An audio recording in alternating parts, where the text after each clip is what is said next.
Speed kills. Just ask our next guest. He says the trading debacle at Knight Capital wasn't a victimless event. It had a ripple effect that hurt innocent investors and destroyed confidence in the U.S. equity market.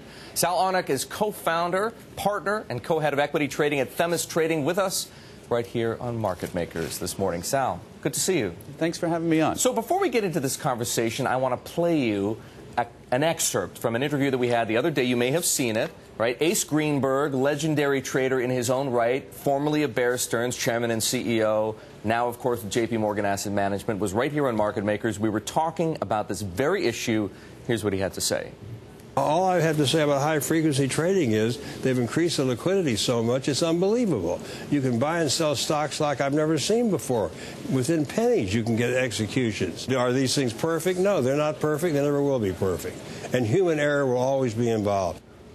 So, Sal, Ace has had a long career. He's seen a lot of bad trades. He said this event with Knight Capital, no different than some of the momentary panics that we saw during the flash crash. But he says, hey, I saw P&G, Procter & Gamble, go from 60 to 40 in a few seconds. I wasn't nervous. It didn't shake my confidence in the U.S. equity market.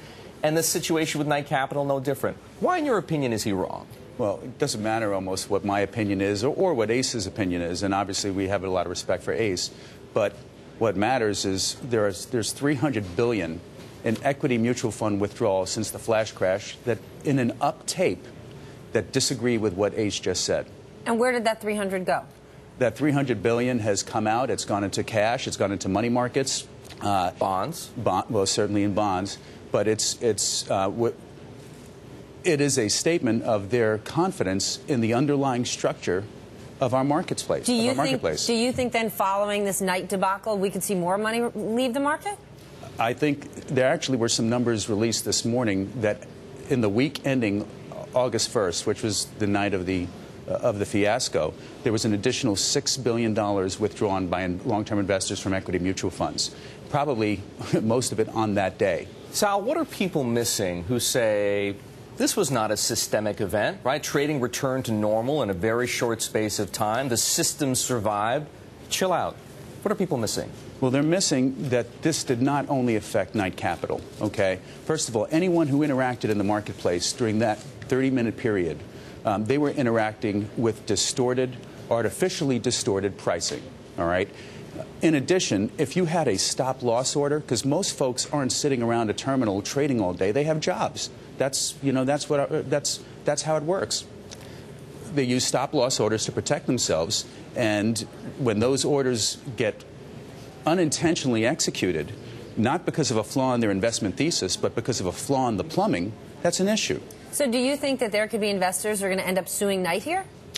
You know what? I wouldn't want to speculate on that, Stephanie, but just to, I'd like to go back to the point that it's not only affecting Knight. ETF spreads. Knight is a major market in ETFs. ETF spreads over the 2-day period following this event. Blew out, right? Blew out. Okay. Mostly, though, the ETFs, the Knight ETFs. Mostly Knight ETFs, but I think there's a firm, Index Universe, who's actually demonstrated that it wasn't only Knight ETFs. Everything's correlated. So when those spreads widened out, they widened out everywhere. But the markets are never perfect. I mean, this is a big boys game. Anyone who's involved in the financial markets, shouldn't they assume there's some level of, risk that you're taking, mistakes happen? I mean, we're not in kindergarten here. We're not, but at the same time, if we go back a dozen years or so, there was a time, not so far in the past, where the average investor understood how stocks traded. Pretty much two non-for-profit, utility-like exchanges with deep, diverse pools of liquidity, okay, as opposed to this web of 50 for-profit destinations, exchanges, dark pools, that are all fighting to get in between natural buyers and sellers. And that's created opportunities for high-frequency trading. We have a chart that shows how high-frequency trading has been growing, how much greater a percentage of all trading it encompasses now, and how, according to at least some forecasts, you can see here this shaded area to the right, it's going to get even bigger. We're talking about at least, by the looks of it, 70% of the market. Oh, and why is that a bad thing? Why is that a bad thing? Well, first of all, we're not surprised when you have 50 destinations that everyone is arbitraging. It creates all these nanosecond, microsecond, millisecond arbitrage opportunities. Is this good for investors? all right? This creates the illusion of liquidity. It is a thin crust of liquidity, and each time there's a systemic shock, like the flash crash, like the mini flash crashes, like the BATS IPO, the Facebook IPO glitch, and this one, and the night issue, which are all coming with increasing frequency. Every time that first shell of liquidity, that thin crust, is penetrated, crazy things happen. Then what needs to be done? Well, the SEC right now is looking at, they're going to have a round table, a technology round table to look at, do we need kill switches? Do we, what can we do to tinker around the edges to ensure that the technology is robust and it never happens again? That's not going to help. We need to fix the foundation, Stephanie, and the foundation of this market is based on this artificial arbitrage, the maker-taker pricing model at all the stock exchanges. Sal, when we come back, we're going to take a quick break. When we come back, we want to ask you for more about how to fix this. If you change the make-or-take pricing model, what replaces it? Sal Arnuk, he is the co-founder, partner, head of equity trading at Themis Trading, here with us on Market Makers talking about, yes, speed kills. Stay tuned for more.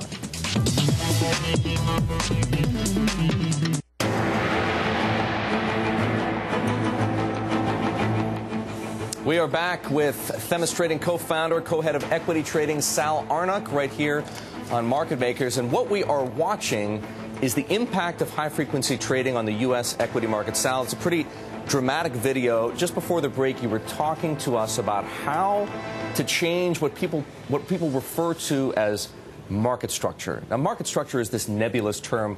Help us understand exactly what it means and how we would go from what we have today. You described 50 different marketplaces that investors can transact in to something else, and the something else is what we don't really know yet. I'd love to do that.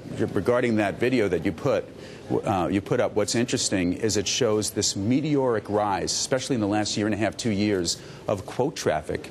But if you look at the amount of trades done, there's Just no define increase. the difference between the two.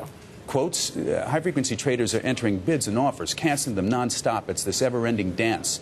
95% of these orders get canceled. It's like you're looking at, when you look at a quote on Bloomberg or Yahoo or wherever, you're seeing a star that burned out 1,000 years ago. All right, that's what it basically is. All right, but to address your issue of market structure, we can tinker around the edges. We can pretend that we can control an algorithm, pretend that they can get certified by some, some point-in-time standard, which will always change. But unless we get to the root, which is change the foundation which the markets are built on, we're going to have these events again. But it's not as though there aren't some benefits to investors from this increased liquidity, from this increased quote traffic.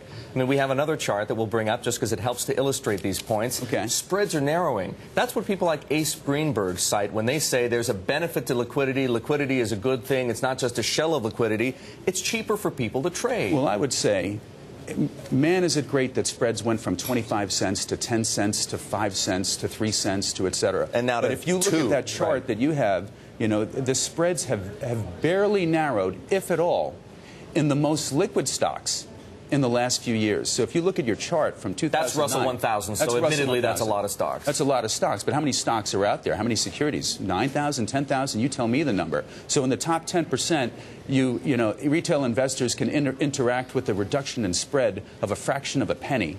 Okay, and they've incurred all the systemic risk, all these quotes. So in other words, it's immaterial to them and only meaningful to the people who transact in the hundreds of millions of shares. Exactly. Do you think Fred and Ethel are staying up at night wondering? They're definitely not staying up at night anymore. How am I going to save a tenth of a penny or 2/10 of a penny tomorrow when I trade? How am I going to do that? They're not doing that.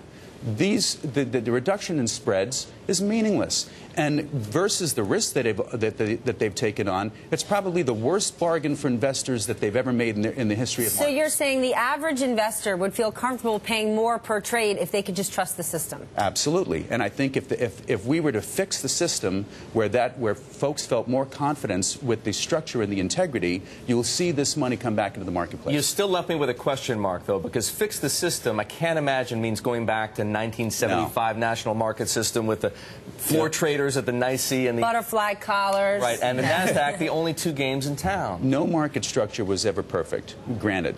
However, this foundation is based on this I alluded to it earlier in the break, the rebate maker-taker model. So much of the trading, over half the trading in the market, is this video game of high-frequency traders and market makers, that's what they're called nowadays, to get to the top of the quote, be first there so they can collect a rebate. So you have half the market is trading not because they think it's going to go up, or selling or buying because it's going to go up, or selling because it's going to go down.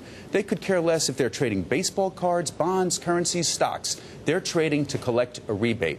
And it's this system put in place by the exchanges. Actually, it was started by the Island ECN, which was founded by the SOS bandit firm Daytech. Okay, this system is the foundation of our markets, and it's this system that has Knight and all these market makers in this algorithmic war and race to the bottom that's spooking the hell out of everybody. What is so important about what are in these algorithms? You know, we talked this weekend, for example, that when Citadel was in Knight's building, they had the opportunity to photograph their IT workflows, their schematics. What is it that's in there that's so valuable that has these firms poaching one another so aggressively?